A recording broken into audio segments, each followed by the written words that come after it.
Okay, great. Welcome, everyone. Hey, Cliff. We're very excited to have you all join us. Hello, My name is Jill Johnson, and I'm the Executive Director for Cliff. the International Society for Quality of Life Studies. We're glad to have you joining us today on this special session that's sponsored by ISQUALS, and we'll get started soon. Just wanted to give a brief overview of the International Society for Quality of Life Studies. We have been around actually for 25 years, established in 1995. We're a global organization with a mission to promote research in the field of quality of life, happiness, and well-being. We have our own publication, journals, conferences, and identity. We have a conference coming up in a couple of weeks virtually. Our mission is focused on creating a paradigm shift within the traditional academic disciplines and to transform quality of life studies into an academic discipline in its own right. Our society is comprised of many people from all walks of life: researchers, practitioners, professionals, students, retirees, statisticians, faculty, professional employees, people from all over the world. We have people ranging from all parts of the globe. We encourage you after this session to consider joining us. We'll talk briefly at the end about a special ISQUALS and CIC joint membership where you can actually pay one fee and be part of both organizations for the entire year. And by joining ISQUALS, you receive a wide range of benefits, which you can see from our screen there. We don't have time to go through all of them. But please learn more by going online to isquals.org. With that being said, I'm going to go ahead and open up our presentation and we'll get started here shortly. It looks like we're just missing one of our presenters, so it might be a little bit shorter. We'll have some time for questions and answers from the community members or from the attendees at the end of our presentation. This session is how to develop and monitor community well-being in an age of the COVID-19 pandemic, theoretical notions. I will be moderating. Again, my name is Jill Johnson, Executive Director of ISQUALS, and we'll briefly introduce each of our presenters. We first have Rhonda Phillips, followed by Joseph Sergi. Hopefully Don Ratz can join us, and then Clifford Schultz. So with that being said, we'll go ahead and introduce Rhonda. We won't have time to read all of these, but we'll turn it over to her shortly. Rhonda is the Dean of Purdue Honors College, professor in the Agricultural Economics Department. She was also Associate Dean at Arizona State University, Professor and Director of School Community Resources and Development, and as Senior Sustainability Scientist at Arizona State University Global Institute of Sustainability. Amongst many of her other awards, she's also been a past member of CIC and past president of ISQUALS. So we're very pleased to have her present our first part of our session. So Rhonda, with that, I'll turn it over to you.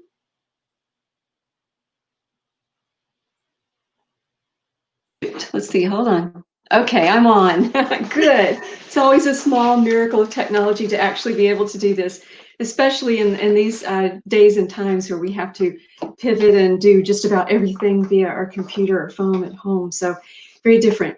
Well, what I'd like to start with first on my part of the presentation is actually a quote. And before you groan too much, you've got to hear this one because it's really a good one. And it is, "He who loves practice without theory is like a sailor who boards ship without a rudder and compass and never knows where he may cast." That was written by Leonardo da Vinci a long time ago, and it still has relevance for today, which basically means that theory is something that we need to consider. Even if we're deeply embedded in practice and application, we're probably operating under some assumption of theory, whether we know it, recognize it, or not, we are. And so I encourage everyone to start thinking about this session, which is very heavily theoretical or theory-based, to consider it as a guide to application and practice. At the same time, application or practice can inform theory, as it should, particularly in those applied disciplines that focus on working with communities and regions directly. And so there's a symbiotic relationship then with theory that we should have. And simply put, theory is just a way to understand behaviors or events or situations that you see in your communities or regions. And it's a set of interrelated concepts or ideas. It can be definitions. It can be even propositions that explains or predicts those events or situations. by going deeply into the relationships between those events and situations and various variables that influence them. And for us working in communities, that element of prediction is particularly useful, and it's important to connect research and practice. And theory is an important way to do that. And it's a good way to sort of gauge and test what's working, what's not working in our communities and regions, and also checking again against theory to see if we can predict any of those outcomes or other things that might happen if we take a certain action, if we implement a certain policy, if we measure a certain thing and cast away others, what's going to happen? And that predictive ability of theory is where I find a lot of value in working with communities and regions, particularly around indicator projects and others, where we're trying to get at a deeper understanding. Now let's shift gears just a little bit and think about community well-being, because I'd really like to focus in on that later in the presentation and during Q&A.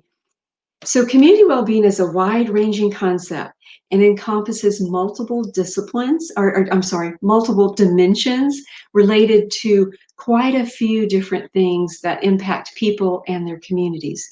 And this may include things like the economic, the social aspects, environmental aspects, the political aspects, the cultural aspects, and on and on. Not only the health aspects. In other words, when we say community well-being, we're not looking only at seeing what is the state of health or well-being from that perspective in our community by aggregating individual. No, we're looking at a range of things that impact overall how well a community is across those domains: economic, environmental, social, and on, not just physical health. Now, there's many types of community well-being aspects that we could look at, and I'll give you a quick example. For example, the type of governance structure that a community has can definitely impact community well-being, as can the physical environment. And perhaps there are challenges within in that environment with climate change, on and on.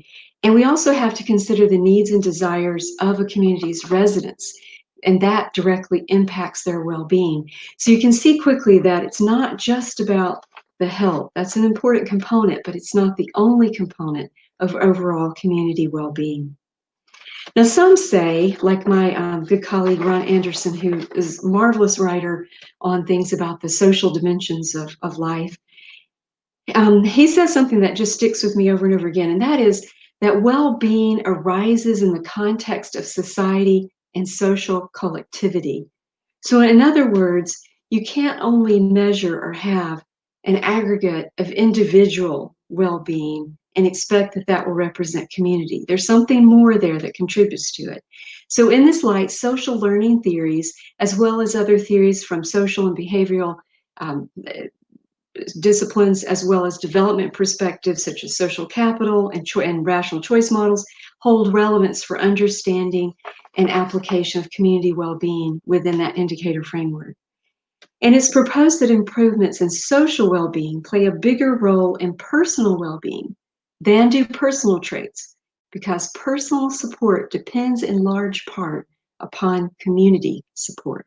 So in other words, just like I was saying earlier, we can't get the overall picture of what community well-being looks like by simply aggregating the individuals. Yes, that gives us a good picture, and yes, that's what a lot of researchers and cities and communities are using. But what I'm saying is there's something beyond that. The collective ability of a community to contribute to well-being is there, and we recognize it. And we know this. We can even see it in some communities, and we can certainly feel it in some communities. And then finally, I'll close down this part of the presentation by saying that there's much interest in community well-being. And although it's been around for a while, it is really taking off as a way to think through challenges and opportunities to foster better situations in communities. And just a little bit of backstory. For example, about 8 or 9 years ago, the UN Habitat published the Cities Prosperity Index, and it had some broad conceptualizations of well-being embedded within it. Things like productivity, infrastructure, quality of life, equity and social inclusion, and environmental sustainability. And as noted, community well-being tends to cover all these areas, if not more so. And so that's one reason that we need to focus on it within our community indicator work, because it is a bit of a larger conception or a larger umbrella concept that we can bring in far beyond just the health indicators to assess well-being. Thank you.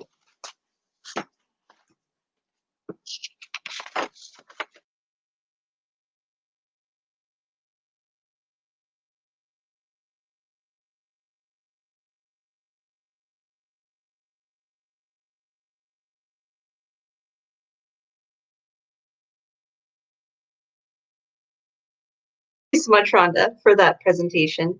I actually have just a few follow-up questions, if you don't mind. My first one is, what are the relationships and connections between quality of life, community well-being, and community indicators?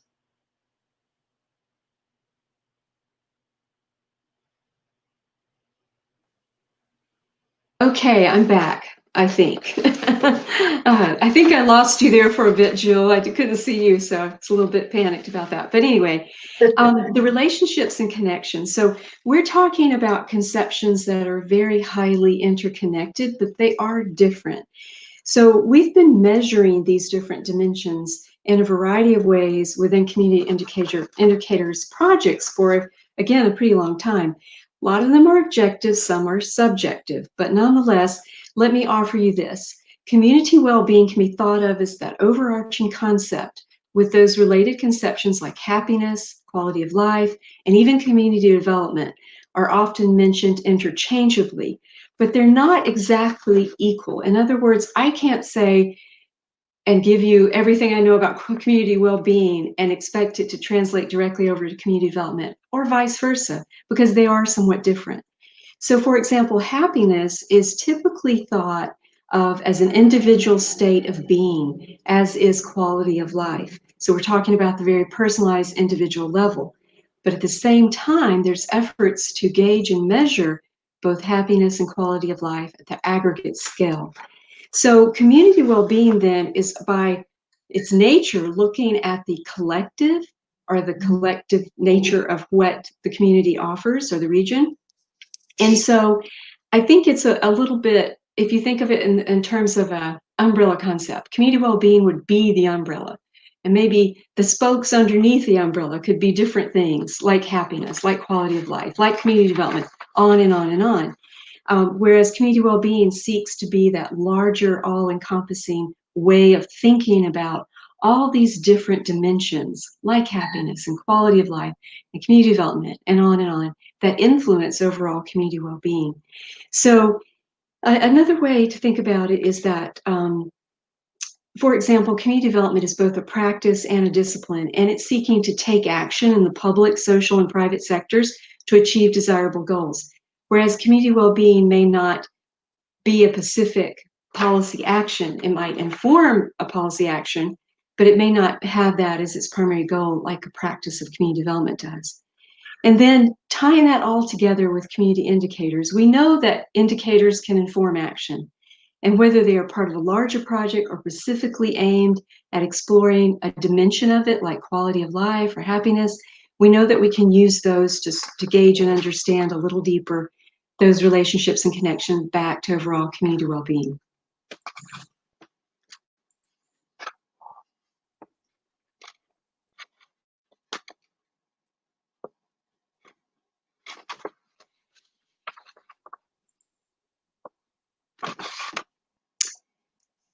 Are you still there, Jill?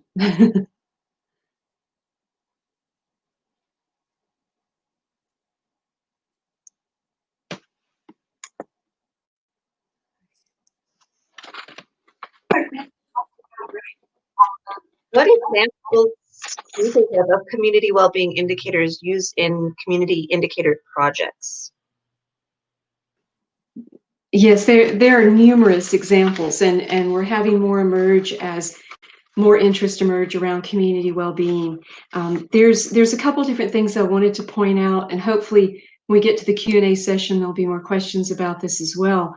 But for example, the RAND Corporation funded several cities about 7 or 8 years ago to measure well-being. And that effort input, I think it was about $1 million each into each of these cities to help them design and measure how they could establish what their current state of well-being is, and look at new ways to discover data from many different sources, not only governmental data, but also data gleaned from, for example, like social media activity or public input or public participation, and to better understand well-being. They also wanted to encourage looking at using well-being dimensions to frame strategic planning and to inform policy and program directions. So in other words, how can you incorporate better this idea of well-being at the community or collective level into your planning and policy making? And then finally, the project had the goal of helping other cities integrate well-being into their measurement and planning activities. And so one of my favorite cases to use through the years, going back pretty far, because they started doing work in the 1990s, I believe, and community indicators, is that of Santa Monica, California. So they were one of the cities that the RAND Corporation funded to look at well-being, and they've been able to bring together quite a few of those measures and integrate that into their planning and policy governance. So they're really good at this. They were always used as sort of a model to uphold with community indicators projects from even long ago, and they really looked in the context of sustainability and were noted for that. And so this new phase or reiteration of community indicators is looking at how to integrate well-being into that. So going beyond sustainability, and I'm sure my dog is going to start barking because we just had somebody ring the doorbell, but hopefully not. So there's one great example. I encourage you to look at their website and to really consider what they're doing in their well-being work. Other examples, smaller places like Golden, Colorado have tried to integrate community well-being by participating in the Gallup Well-Being Index. Most of you are probably familiar with that. And so they were looking at that as a sort of launching platform to include well-being as part of their city work. And then internationally, there are many others who are probably a lot further along in their trajectory than many of our U.S. cities or North American, including those cities and regions and areas in Australia and also in the UK. For example, Glasgow, Scotland has a project on integrating community well-being, as does Cardiff, Wales. London, England has a project. And then Australia, of course, has been leading in this area for quite a while. They have, even for example, guides by their regional, local, and national governments on how to integrate community well-being indicators and other measures into their work with planning and policy. And so they have quite a few cities that are doing this work. So always go looking beyond our own area to see what's being done. And there's really some nice work. And Canada has some good things too. Vancouver has been a leader in some of these areas of indicators for a number of decades. But there's a few examples to get you started, all the way from some smaller places to the very large. Thank you. Wonderful. Thank you so much, Rhonda. And if anyone's watching, if you have questions for Rhonda at the end, feel free to type them into their chat bar and we'll be sure to address them at the end of our session. So I know Joe is having some technical issues. Joe, can you hear us? I'm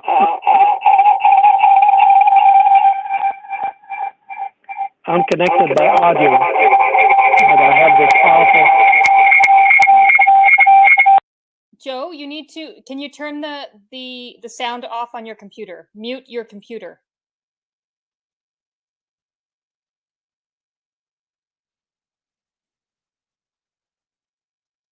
Can you hear me, Joe? Oh. Can you hear me, Joe? Yes.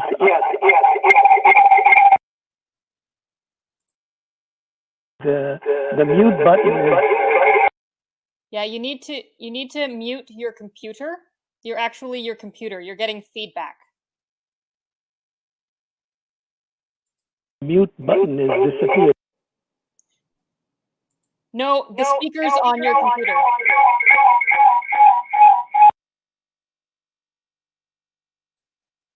Sorry, everyone. We'll get this. We'll have this figured out in just a second.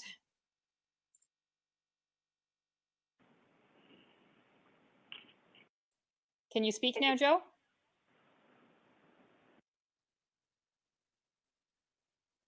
Testing? Yeah, okay. There's the echo again. No, still not, Joe. You need to mute your computer speakers.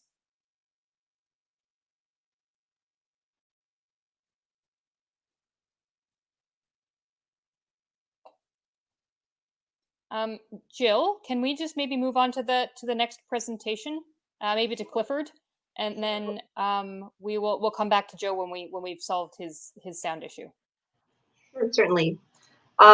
Cliff, if you're with us, if you wouldn't mind showing me. There you are. Wonderful. So thank you so much, everyone, for bearing with us. We're actually missing one of our presenters, and then Joe is having some technical difficulties. So we'll move on to the final presenter, Clifford Schultz. Hopefully, we'll come back to Joe. Clifford is professor at I always mispronounce this, Loyola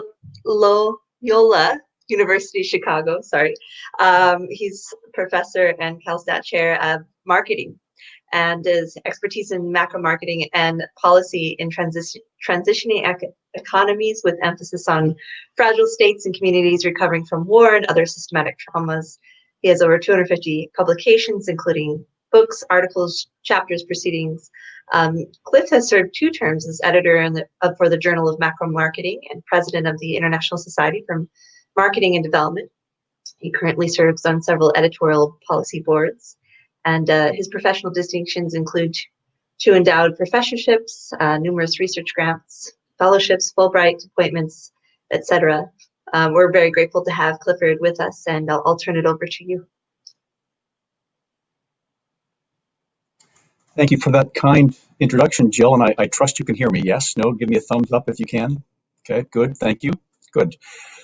First of all, thanks for including me in this session. I have grown to enjoy this group over the years, and hopefully I can make a modest contribution today. As you can see, my presentation is Macro Marketing Perspectives on the COVID-19 Pandemic, from Theory to Practical Solutions for Community Well-Being. And what I would like to do in the brief time that I have with you today is introduce you to the concept of macro marketing, if you're unfamiliar with it, show you some practical applications of the discipline, talk to you very briefly about the theory, or at least some of the theory that it draws from, and then lastly, try to make a case that it is a very important framework for certainly the mitigation of the COVID-19 pandemic, if not necessarily its elimination. So just by way of a further introduction, macro marketing, quite simply, is the study of the interactions among markets, marketing, and society. Macro marketers view marketing as a provisioning technology, a systemic and societal function that's designed to provide various goods, services, and experiences in complex systems that enhance individual quality of life and community well-being. And when administered well, these quality of life and community well-being measures tend to be replicated and multiplied over time and space. So that's our goal as macro marketers: quality of life and community well-being over time and space, using the marketing apparatus to make that happen. The last 30 years or so, I've been involved in numerous countries where the marketing system has simply fractured, has been devastated, or in some cases maybe never even really existed as we know one today. And quick examples would be Vietnam and Cambodia, Myanmar, also in the Mekong River Basin, countries of the former Yugoslavia, principally Bosnia, Herzegovina, and Croatia, Iraq, Colombia, Lebanon, many other countries. And the entire purpose was, and still is, many of these are longitudinal studies, is to figure out what is the essence of the marketing system now, where is it fractured, and what can we improve to make sure that quality of life and community well-being is enhanced. So if you would please, Jill, take us to the next slide. And when I am in those countries, one of the things that I have noticed literally every single time with every single person with whom I've communicated, and that's a very dangerous statement for for a scientist to make, because you probably really shouldn't say every single time, but in the field, that is my experience. And what I have experienced every single time is that everybody, if you look at that sphere, everybody in devastated and recovering economies wants to be in that sphere. Everybody wants to have a high quality of life. And that may vary on where they are and a number of other factors, but they want to have that at least in their eyes and how they conceive it and measure it. And they want to be in communities that are nurturing, that provide health care and food and safety and entertainment. They can walk down the street and feel confidence that they're going to get to the next destination, that they're not going to be beaten or robbed or something. So what I will also say, if you're listening to me now, or if I were at a lecture hall talking to my students, I would now ask you, is anybody really opposed to this? Is there anyone out there who does not want to be in that sphere? And inevitably, everyone says, no, of course, I want to be in that sphere. I want to have a good quality of life. I want to be in nurturing, flourishing communities. And so our charge is to figure out, well, how do we get as many people on this planet into that sphere in sustainable, inclusive, and just ways? Our data over 30 years reveals that it requires the careful and chronic and constant nurturing of a very complex system of a number of factors. And if you would please, Jill, show us the next slide. A shout out to Jill, by the way, who made many corrections on iterations of this slide as it was being scrambled between PowerPoint and PDF, I suppose. So thank you again, Jill. So just soak in, as it were, this slide. We have our vision in the upper right there, community well-being and QOL. But now we realize there have to be macro and micro links to affect that outcome. And I'd like to now draw your attention to what I would call Southwest if this were a map, but that square box at the top of which says goods/services. What becomes obvious in all these countries in the moment is an appropriate assortment, amount, quality, and choice of goods and services. Now, I suspect most listeners to this today are thinking, well, this just sort of happens, doesn't it? I mean, we go to the grocery store, we get our food, our car works, the streets work, the lights work, the schools work, so on and so forth. But I think the COVID-19 pandemic has forced us to realize it isn't so automatic. It isn't so foolproof. So even we in the developed world, wherever that may be, however you may define it, are reassessing what the appropriate mix of goods and services are, access, pricing, who's responsible. We all want a PPE suit. If we're working in healthcare, we all want or should want a well-functioning mask. These things that we would have taken for granted on March 1st are now very big issues for the welfare of our society. Now imagine if you're in Cambodia or Iraq, where the most rudimentary things are very hard to come by. So keep that in the back of your mind, because the goods and services, our ability to produce them, deliver them, distribute them, and consume them is integral to community well-being and QOL. Let's move to the left of this map and take a look at macro factors. So we've discovered that all of these, in some capacity, some more than others, depending on the place and the context, are very important. The geography and the environment. What people want to be happy and have a sense of well-being in the Mekong River Basin is quite different from what people want in the mountains of Kurdistan. The population, its density, its health and wellness, the legal apparatus in which people will work, or if one even exists. Consider, for example, much of Somalia, which historically has been regarded as an utterly lawless place. The economic model, is it a command economy? Is it a market economy? Is it some sort of hybrid? Social, cultural factors, which of course we know are very important. What is considered a high quality of life in Rotterdam may be very different from what is considered a high quality of life in Riyadh. The level of education, the administrative apparatus, the infrastructure and its quality, and increasingly we find technology as an incredibly important variable to tie a lot of the other variables together. And that's something, if we have time, we can come back to. Now I want you to follow that dotted line down, across, and back over to the other side where we see citizen consumers. These are more micro variables. These are the idiosyncratic conditions of people who actually want to get into that sphere in the upper right. And we can put them into binary groups. One which is considered a served community, and then the underserved or less served community.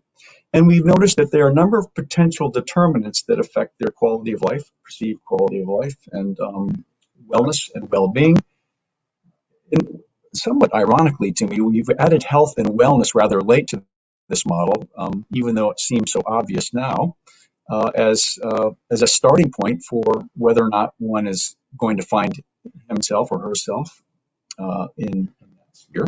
The location and access. Are you on the grid, as it were, either physically or technologically? Are you off in the hinterlands where it's difficult for all sorts of goods and services to reach you? What is your income, wealth, and capital, or your social capital? Are you participating, or are you disenfranchised from the system? Are there situational commonalities in a place, or are the people, and is the place so different that you have to have unique models all throughout the country or the region? And very importantly, as one administers this apparatus, what is the transparency and the accountability? Do our efforts make sense? Can we track them? Can we see indicators over time? What is the motivation of the people? Ultimately, the people in the place, either from exogenous factors or endogenous factors, must be motivated. And lastly, and again, I think perhaps, well, certainly in American society, EU and other, again, quote unquote, developing economies, we find people with high market literacy. Yes, we go to the market. We know what a market is. We know what fair exchange is. Countless number of things that construe markets and marketing. But half the world's population lives outside the rule of law. Half the world's population thinks very simple exchange, has no understanding of a global supply chain and equities along it and quality of choices, bringing us back into the square where we started. And so market literacy and access is very important. So from the macro on the left to the micro on the right, and that arrow and the dotted lines connecting each other, I hope if your imaginations are robust, you can envision a kind of crucible of those elements. And in a crucible, we need catalyst to make change. And you see three catalytic institutions resting in that imaginary crucible I just showed you. And they are government, NGOs, and business. And the extent to which any one is more involved than the other, again, is very idiosyncratic for country, region, and maybe even relevance to a particular individual as to whether the collective offering and policy and practice resonates with them and motivates change. But clearly, to get into a flourishing society, we have to address all the macro factors, or at least respect them and understand when they must be mitigated or changed in some way, vis-a-vis the citizen consumers on the other side, and almost in every single case, in any sort of reasonably complex society, these catalytic institutions and their cooperation are imperative to move from a distressed / devastated to a flourishing economy. And that's our fundamental model that we take into the field. That's where we start. It's based on 30 years of data. It has evolved over time. It's a kind of living thing. And with every study, we sometimes tweak it and update it. I've already got some ideas for a book that we're working on I can talk about later. But it's very important in the context of this particular session that we understand, appreciate, and respect that most of this has been derived from various theories. Too many to list here, but I'll just rattle off a few. Social exchange theory, equity theory, resource advantage theory, various conflict resolutions and cooperation theories. And lastly, going old school here, one that I really value and respect as I've worked in this space more and more, is Kurt Lewin, or Lewin, depending on which side of the Atlantic you're from, his field theory. And if you know that theory, if you just step back and look at what I'm asking you to ponder right now, this model, on one page, you should be able to get a gestalt, as Levin would have said, about where to start, what's important, what must be understood to move as many people into that sphere of community well-being and quality of life in the upper right. So those are the overarching thoughts, 30 years in the making, expressed in about 10 minutes. I hope it resonates with some of you. I hope some of you are curious about it. I should also add that Dr. Sergi, who was supposed to speak two in front of me, and Dr. Rates, who was supposed to speak one in front of me, are macro marketing scholars of some renown. and we're hoping Rhonda and Jill have consumed the Kool-Aid and will become macro marketing scholars as well. So with that, I will close and entertain any questions you may have. Thank you much. Thank you so much, Clifford. I do have a follow-up question. What principal factors facilitate or impede community well-being? If I had to reduce the model before us down to one focus, it would be the goods and services. And I'm always reminded this in stark, immediate ways. So I have an active project in Lebanon right now, and several colleagues at St. Joseph University in Beirut, which was a little less than a mile from the epicenter of that explosion that happened a few years ago. And so that's a pretty prosperous neighborhood. People shop. They lead the lives that I think Rhonda, Jill, and I know. Yet instantaneously, one kaboom, that has all changed. And so the requisite goods and services that they now need, bandages, windows, clean streets, counseling for their children, has completely changed. So all of the model, again, is really designed to find out what is the appropriate mix of goods, services, and experiences that through our catalytic institutions and in cooperation with the stakeholders who are citizen consumers that need to be brought to the market, as it were, to enable people to have a high quality of life and community well-being. So again, focusing on those goods and services vis-a-vis the other variables in the model. Great, thank you. One other question. How might various change agents cooperate to facilitate community well-being, particularly in distressed communities, for example, communities ravaged by the pandemic? A very good question, and it jogs my memory to talk about a very important phenomenon that is infused throughout this model.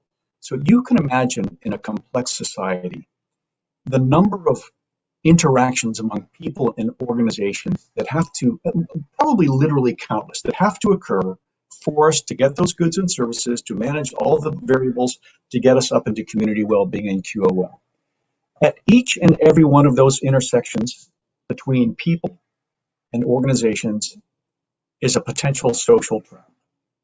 And a social trap, very briefly, is when individuals or organizations engage in behavior for immediate short-term gain, but at great cost to a larger group, and ironically and sometimes tragically, even to the individuals who first profited.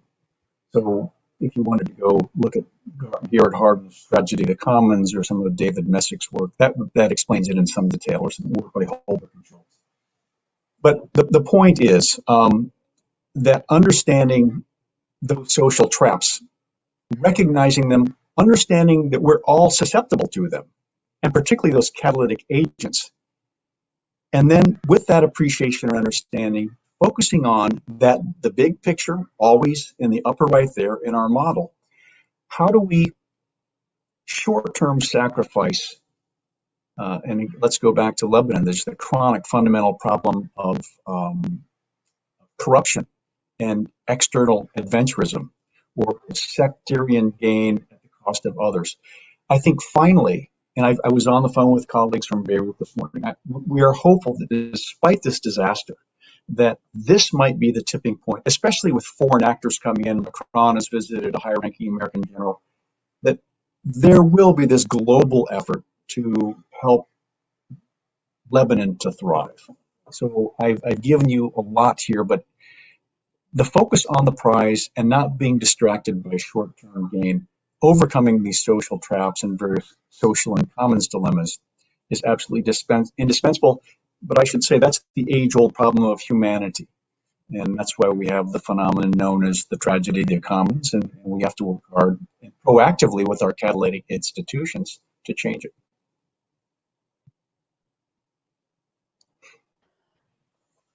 Right. Thank you so much, Clifford. Wonderful presentation.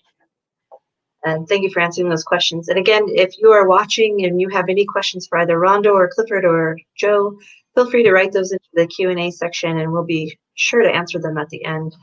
At this point, we're going to try again to have Joe join us. Not sure if you can hear us, Joe, or see us.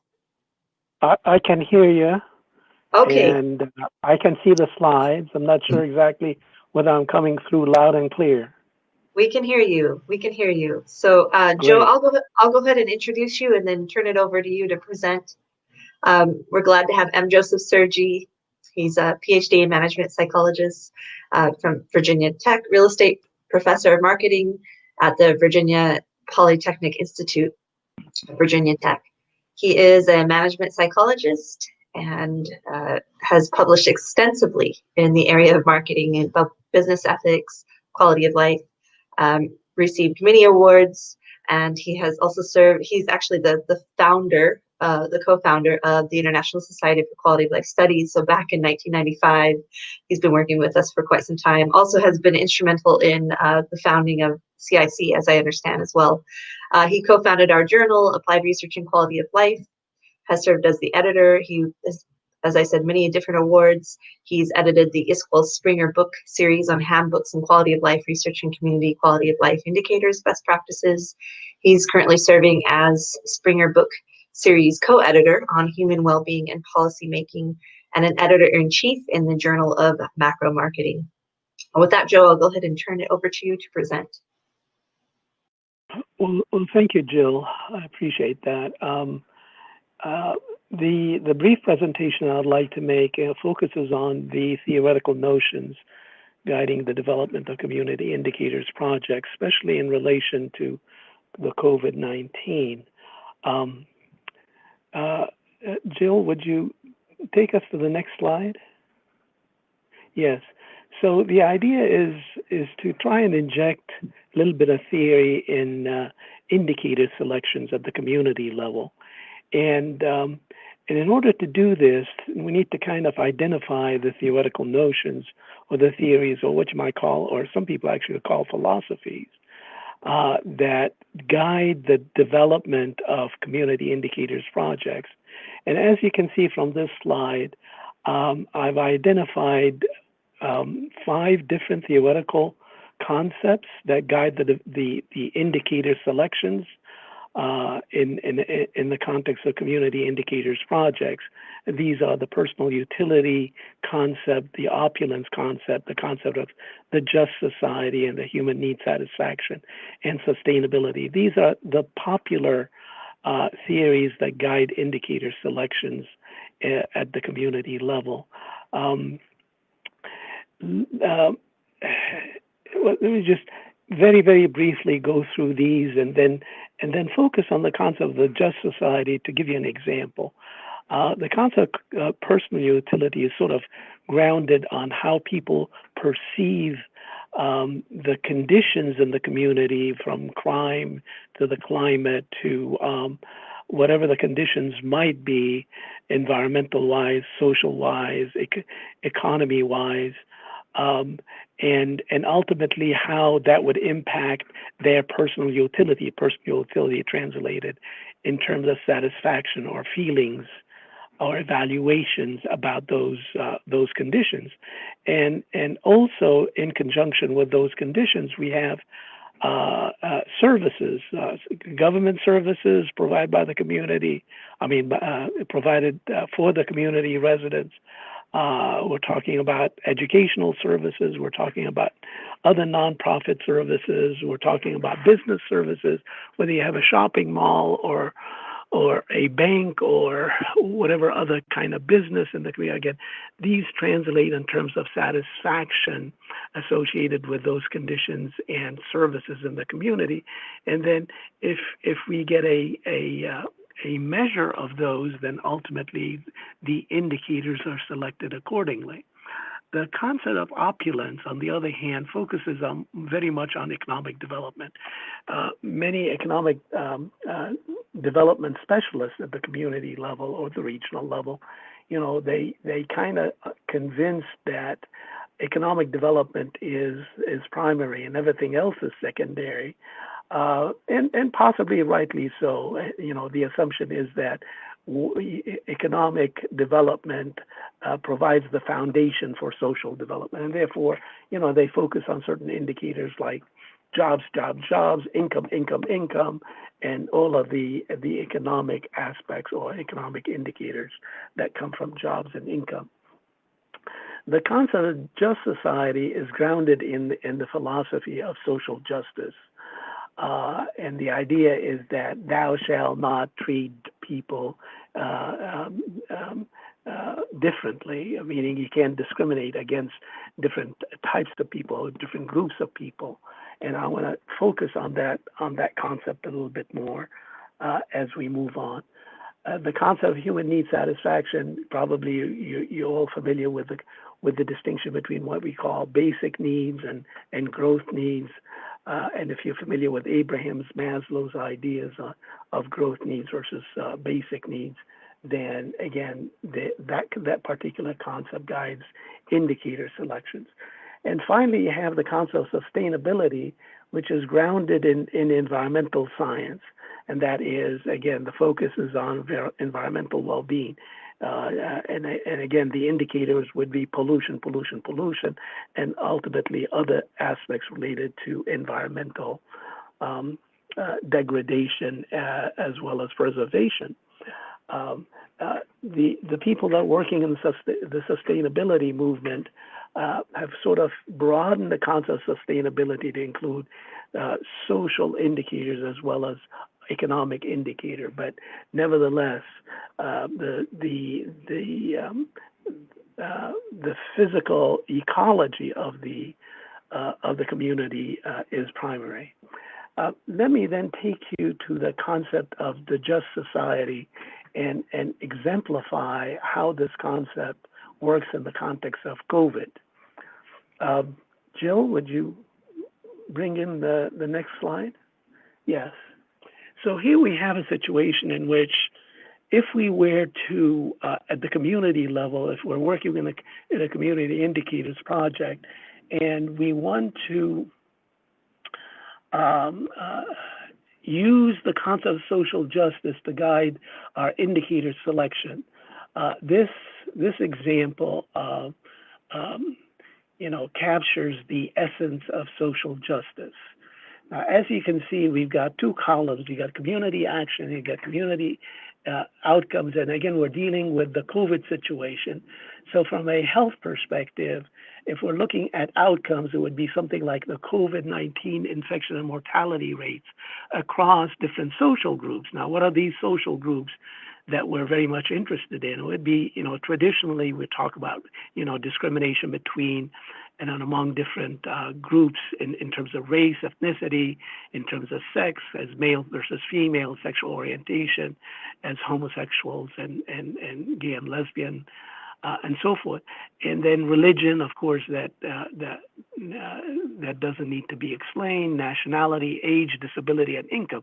These are the dimensions associated with discrimination, prejudice and discrimination, and therefore certain groups have been disadvantaged or disenfranchised in society, and therefore the idea of social justice is to make sure that, again, those groups are not disadvantaged as a function of what's happening with the COVID situation. And therefore, from a community indicators project perspective, one needs to assess the COVID-19 infection and mortality rates in relation to those various groups that have been discriminated against, historically speaking. Now, on the left, you're looking at community action, or how do you develop the policies and the programs that ultimately would make sure that, again, a just society can be enacted. So here we're looking at appropriations of healthcare expenditures and programs across social groups. So we're talking about what community, what government is doing, what business is doing, what other nonprofit organization they're doing in terms of appropriating healthcare expenditures and programs for each of these groups, the disadvantaged groups. So we're talking about, let's say, African Americans, we're talking about the Hispanics, we're talking about women, we're talking about gays and lesbians, we're talking about, in terms of religion, who are the people who are discriminated against. At least in this country, we may argue that Muslims are being discriminated against. Nationality, again, certain people that are coming from the Islamic countries maybe be discriminated against, or people from Africa and so forth. Age, again, we're talking about discrimination against those people who are elderly and those people who may be disabled in certain ways. And income, well, that's pretty obvious, and these are essentially people in poverty. So the idea then is that healthcare expenditures and programs have to be appropriated in a just manner. That's the whole idea of justice, social justice. And of course, from a community perspective, we've got ramifications in relation to employment. So again, we can select indicators that captures community outcomes, as in terms of unemployment and unemployment related to the COVID-19, broken down in terms of those social groups, in terms of race, ethnicity, sexual, and so forth, all the way down to income. And on the left-hand side, when we're talking about what are you doing about it, again, so we're talking about things like indicators related to the appropriation of employment benefits and programs across social groups. And the idea is that from a community indicators projects perspective, you monitor those things to identify discrepancies and inequities, injustice. And that's the idea. So again, from a community indicators perspective, it is paramount, it is imperative that we select those kinds of indicators guided by the theoretical concepts such as the just society, or what you call social justice. And that's how the theoretical concepts feeds into the indicator selections in a community, and again, in the context of a community indicators project. So once you have those indicators in place, the policy implications are phenomenal, are obvious. Not only obvious, but they're so important, because from a social justice perspective, one needs to take action based on those indicators, because this is the data that would tell us, where are the deficits there, where are the gaps, what are the problems. And again, the data that comes from the community indicators projects, guided by the concept of just society, would help us develop policies and create programs that would remedy those, that would address those deficits, that would address the inequities and so forth. So that's the example that I wanted to kind of emphasize in terms of how a theoretical concept such as social justice, or what you might call just society, helps with indicator selections at the community level and how we can take action on these. Okay, I think I'm done. And I'm going to have to excuse myself. I apologize profusely, because I have a class to teach at 2. So if you have any questions, then please feel free to email me directly. Again, my email is Sirgy, which is SIRGY @vt.edu. That VT stands for Virginia Tech. And I would glad to respond to you by email. On that note, I bid you adieu. So I am hanging up. I'm sorry. Okay, no problem. Thank you so much, Joe. We're glad we were able to get you in at the last moment. Great, thank you. So unfortunately, our next presenter, Dawn, is unable to make it today. I have posted all of our presentation in the handout section. So if you would like to download it yourself and maybe read through Dawn's presentation, feel free.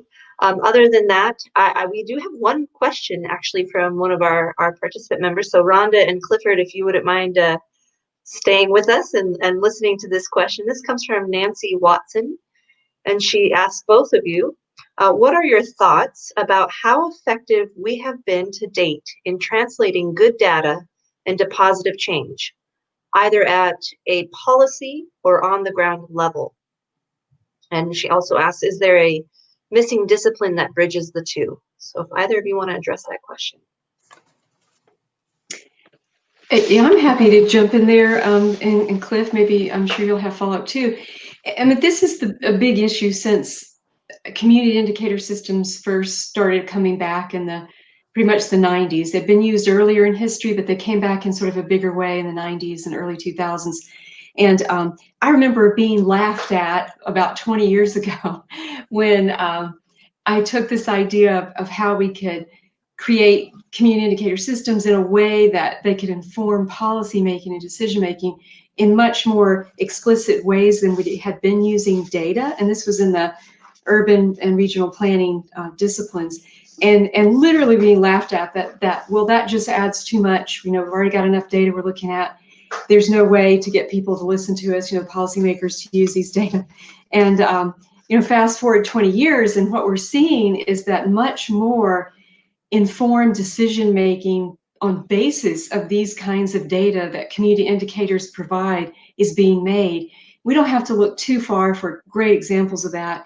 I mean, probably the most well known, at least in North America, is Sustainable Seattle, when it was up and running, making those data come to light in a public sense that affected large scale pressure on their public system, on their local governance, to respond with policies. For example, the greatest examples that are protecting their waterways because of the salmon that were being threatened to virtual extinction with all kinds of environmental issues. And so that's a case where, yes, those indicators and those data did prompt immediate policy action.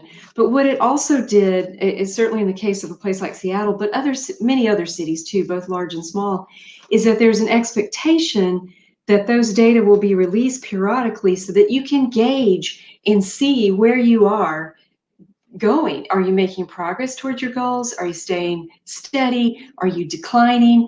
And so many communities and regions and states and even nations are using these kinds of indicators to gauge exactly that, to gauge progress or decline. And the basic underlying problem of all that is you can point out problems and issues with the data that support these, but unless someone's willing to push forward to make it a policy that's actionable and adopted and integrated into governance, then it gets very hard without just extreme public pressure to do so. And I think we're better now than we were, say, 20 years ago, but we still have a long way to go. And you ask about this discipline. Public administration is really where I guess the rubber meets the road in terms of city managers and county managers and others who are trying to implement and keep things operating. And that may be one area that we want to focus on, getting more information out about indicators. But nonetheless, it's sort of human nature. We see a lot that we'd like to do and should be doing. Whether we do it, that's another question. I would echo much of what Rhonda said, and I would add a few other thoughts. So firstly, data are important. We have good, actionable data now, but we can still have better data. Related to that, I think the biggest challenge, even with the data we have now, is converting that into a resonant message that elicits action from again, what I would call the catalytic institutions, particularly governments and businesses. So let's just step back and give you an example. If I said to you, I know today that 3 jumbo jets are going to crash and 1,000 people are going to die. I also know that tomorrow 3 jumbo jets are going to crash and 1,000 people are going to die. And the day after that, 1,000 people are going to die from 3 crashing jumbo jets. You would be up in arms. It would motivate an industrial political movement around the world to make sure that doesn't happen again. In fact, we're losing more than 1,000 people a day in the United States, America alone, from a virus, the single RNA strand wrapped by a lipid sheath. And yet we cannot mobilize enough people to wear a mask that could help to mitigate. So that this is not a data problem. It becomes not only an ineffective communication between the reality and the change agents, and I think even worse and more insidious and problematic in the future, a deliberate disinformation campaign that renders the data, the scientific data, invalid, at least in the minds of a lot of the people who are in roles of being the change agents. That's a really good point, Cliff, especially about losing 1,000 people a day. And it's just sort of that disinformation. It's dismissed as, well, we lose people every year in the flu, et cetera, et cetera. It's not even being considered in the context that if we were losing 1,000 people a day in any other context, there would be outrage basically to get things changed. And so I think we see the same thing with some of our community indicators where there may be long-term decline in environmental quality, but it's nothing immediate and drastic, so there's no real changes made to make any difference. And that gets really discouraging. On the other hand, there are those places that are looking at these kind of data and making decisions. I didn't mention earlier, but there's a town in California, Stockton, California, that has been trying to experiment with basic income. They have about 125 people, I believe, on a experiment basically for enhancing their income with a monthly payment from the city to these people, and some of the positive things that are happening from that. And it's just sort of this smaller problem because people don't see it as immediate, that we have millions of people unemployed. They're not seeing immediate impacts themselves, and so there's not that push to make it more wide scale. And universal basic income is probably something that's been proposed through the decades many times over, but by a lot of different people, including Ronald Reagan at one point. So I think it's the sense of urgency that in Seattle, it was the salmon dying that got people to respond and make things happen. But yet we can't get that much action for 1,000 people dying in this country a day. So it's one of those particularly difficult public policy issues that I think Wildowski called back in the 70s a wicked problem. There's no easy answer. And so Nancy, I think it's just it depends a lot on the community capacity and the community will as to what will be made into policy and actioned on versus what won't. And unfortunately, it's just it's very variable, especially in our communities in our country. Thanks, Rhonda. And I hope you can hear me still. Yeah. Okay, good. Nancy had a follow-up question. Let me just make sure I can find that again. Just 1 second. She said, when it comes to addressing pervasive problems, if we want to involve all sectors, including the public, in setting priorities and identifying possible solutions, they know how to access the data appropriately? Great question.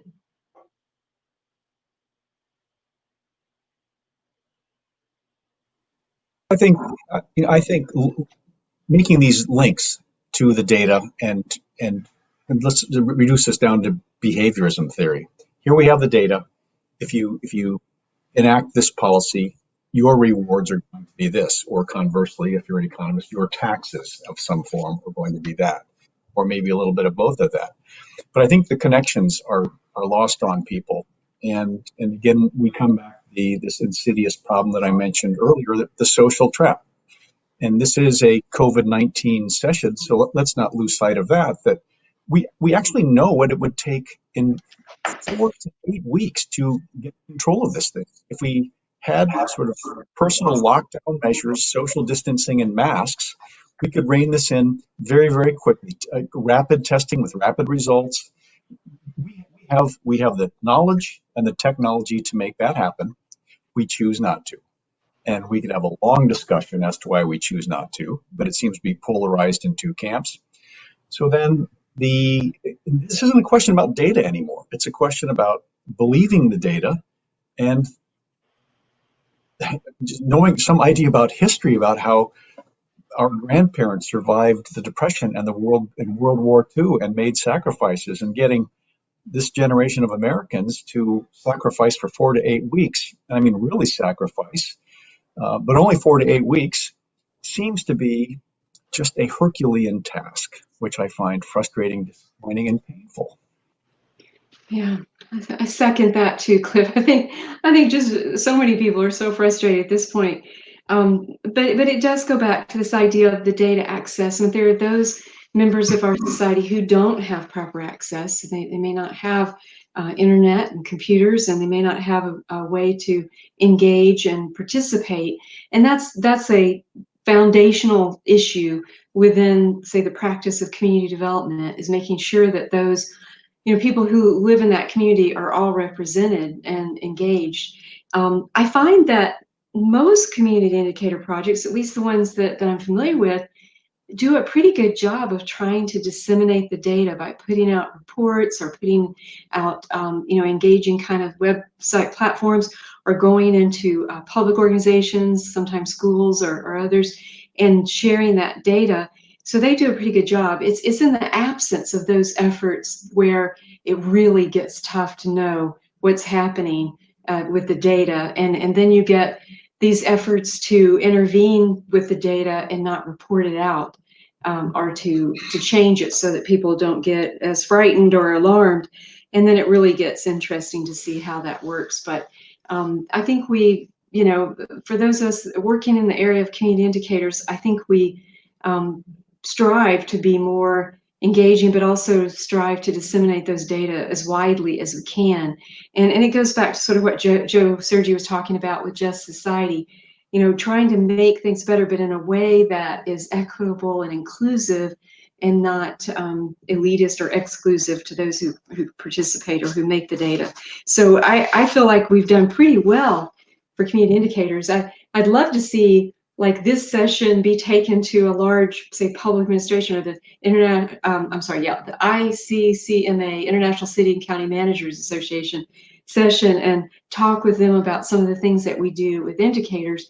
It'd be really interesting to see what the receptivity, but an interest would be to try to connect those disciplines around action after we find the data, and think of very lovely ways to measure, and the strong theoretical basis for it. But then how do you actually make it actionable? And that's the $1 million question for sure. Great, thank you, Rob. I have another question that I missed from Nancy at the very beginning. I'm not sure who she's addressing this to, but you both can listen. To what degree do you think that it is useful or important that measures of well-being be standardized enough across geographies to enable comparability and deeper theoretical analysis? Okay, well, I can jump in there real quick too. Essentially, there probably are enough standardized measures, particularly when we get into objective measures, and even subjective to that sense, because there's enough of the different scales and rankings out there about, like, how do you feel about your life and satisfaction with your community, et cetera, et cetera, et cetera, that we could enable comparisons. But the thing that's one thing that I really like about doing community level indicator work is that there will be some variability, and that variability reflects what that community needs or wants or values more. And that can change from place to place, because each place does have some things that are unique. At the same time, there's some of the basics that you can compare. I mean, you could look at the types of jobs and the quality of jobs, not just the number. You could look at income measures. You could look at social safety net measures that are existing in the community versus those that maybe don't have them. There's enough of that it could be done. And most of our comparisons of well-being right now tend to be at the national level, some subnational with states. I mean, often you see comparisons of states. Comparisons of larger cities. Where we start to really break down are the smaller cities, because we don't have enough of the data to really compare them properly to each other. But I think it's interesting to compare your community to others, but it's also important to capture and reflect what you value most. And that's really what, to me, indicators are, is what does this group of people as represented in this community value, and what do they want to measure, and what do they want to try to turn that into actionable policy or programs, or expenditures for that matter. And that's that variability that makes community development and community well-being so interesting, is because you do have that difference across spectrum. Cliff, you may feel different, especially from macro marketing perspective, about trying to get that standardization, but I mean, communities, are unique. So we each have our fingerprint, so to speak. Yeah, no, I would again echo all of what you're saying, and maybe take it to another dimension. So, as you know, Rhonda, Don, Joe, and I are working on this book that is basically a global initiative to. I think we've assembled author teams from more than 25 different countries, representing 6 continents, to do an exploration of the COVID-19 dynamic, what's working and what's not working for communities in those regions. And the model that I showed you earlier is the starting template, but very diverse set of scholars who will look at it in a number of different ways. So no, I think that the geography issue is huge, even within countries, and of course cultures and traditions that emerge from the geographical conditions that shape attitudes and feelings about behaviors, and ultimately affect the well-being. So, I mean, we have a Second Amendment. There are parts of the country that think, that's just radioactive. We can't have that discussion. I'm on the other side, that I don't think people have interpreted that particularly as well as they should. And there is very good cause, public health, quality of life, community well-being reasons to eliminate number of handguns and other kinds of guns in public spaces. So that's a debate that we continue to have. And again, despite all the data, right, that more people die accidentally from handguns than any number of other things. But very sadly, we can't have the conversation. So we need to. And I think organizations like ISQuals and the Macro Marketing Society and others are at the fountain of this. And I think this is our time. This is our time. I believe that firmly. I think, we've made so much gain with what we've done, for example, the work in community indicators and also in ISQuals for quality of life studies over the last 5 years, but certainly 20 or 30, that it's sort of all coming together now, where the communities around the world need this more than ever. And we need to know what can work, what doesn't work. We need to have that predictability of some of those foundational theories and guiding theories. We need to be able to know what works and what doesn't, and why some policies get adopted, implemented, and others don't, even though the needs may be very similar, going back to Nancy's question. But I think this is a time that we need to be out there being proponents of these kinds of approaches to understanding and increasing well-being. I mean, there's if this isn't it, then I don't know what the time is. Agreed. Yeah, absolutely. Well, thank you both for addressing questions. I just wanted to point out some of the comments. Marin Lujan says, I appreciate taking the perspective of studying indicators upstream, appropriations and benefits afforded, because much of our data focuses on the impacts on communities, and she says disparities. Additionally, I don't know if you wanted to make a comment on that, but Jennifer Temer says, agreed. Small incremental change is not sufficient to address the severity of the issues we are experiencing today. We need bigger ideas and transformation within our political, environmental, social, and economic systems if we want to see improvement. I agree with both those comments. I think absolutely we've got to be able to, go beyond just our own groups that we all appreciate, the work and indicators and quality of life and well-being, but that we can go far beyond that. And I think it's time for for a lot of us to try to get out there and spread the word about it, because, you know, like Jennifer's saying, small incremental change, and going back to Cliff's message about the jumbo jets, small incremental change is not going to keep 1,000 people a day from dying. And that's, you know, that's where we're facing in this pandemic. And so I think maybe more, maybe it goes up. But we've got to take action rather than just hope that it will happen at some point.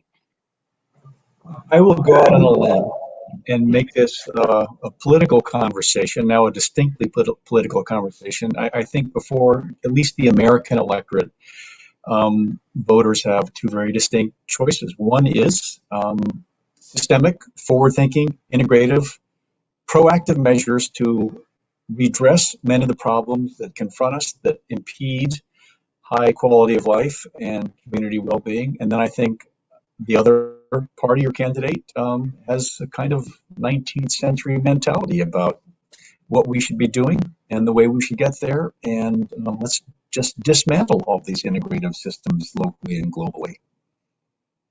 And I will let the listening audience decide which party falls under which tent.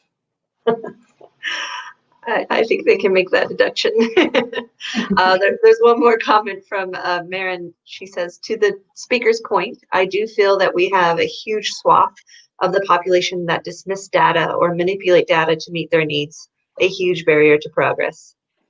Yes, And most of it is illegal. I mean, you know, I won't mention countries, plural, by name, but they have a very sophisticated apparatus, not spending money on the well-being of their own people, by the way, but spending money to disrupt our election, our political conversation, and ultimately policies that are going to make our lives, and I would like to think people's lives beyond our borders, better. So, again, that's a legal issue, it's a constitutional issue, and we still seem stuck on that. And people say, I'm opposed to that, yet in fact, some people say, if you're listening, please disrupt this more. Mm-hmm. Yeah, exactly. Yeah, well, we've got to keep moving forward and keep making progress, right? Yes. keep doing the best we can and spread the word. Absolutely. Yeah, all good points. Well, I think that's it for our questions and comments. Unless anyone else had it, we actually have, according to my clock, about 10 minutes left. So if anyone else has any comments or questions, or if Rhonda or Cliff, if either of you want to make a final statement.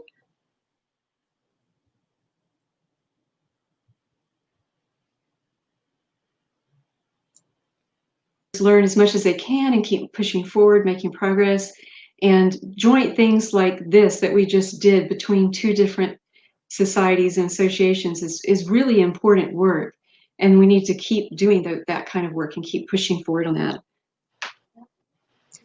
I would say that while most of my presentation has been at a very macro level, the national level, and even international and regional level, the data overwhelmingly suggests, particularly the social psychological data, the group dynamic data, is that a person can have a big impact in his or her community, however large or small that community is. One's town, one's neighborhood, one's block, one's church group, to affect the kind of change that they would like to see that can enhance their well-being, the well-being of their family members and their closest people in the neighborhood. We know that. And so it can be daunting to think about, how do I help somebody in Beirut with this immediate tragedy? But you can help somebody on your block by mobilizing and building the community. Trust, transparency, shared values, shared outcomes from efforts almost universally engender pro-social activity and the kind of behavior change we want to see. Great, thank you, Clifford. My pleasure. Just Thank you. one final note. We mentioned it a few times, the joint annual membership between International Society for Quality of Life Studies and Community Indicators Consortium. We have joined forces to unite the bond between practitioners and academics, and hopefully this inspired you to consider joining ISQLs if you are a CIC member or vice versa. We have a nominal fee, $115 USD annual, and that gets you membership in both ISQUALS and CIC. So hopefully you'll consider that. You can learn more on our website, isquals.org. If you simply click on the membership link, it'll take you right to that option. So let us know if you are interested. If you have any troubles, feel free to reach out to us. Office@isquals.org is my email. Be happy to answer any of your questions. And hopefully we will engage more in the future in our future conferences. So with that, I'd like to say thank you to the two presenters that are still with us, with Rhonda Phillips and Clifford Schultz. Thank you so much for your time and participation. And I believe that is it. So we will say goodbye now and hope everyone continues to stay well. Thank you, Jill. You did a great job. Thanks. All the best. Thank you Thanks to all. both of you. Thank Wonderful. you. Be well. Okay. Bye.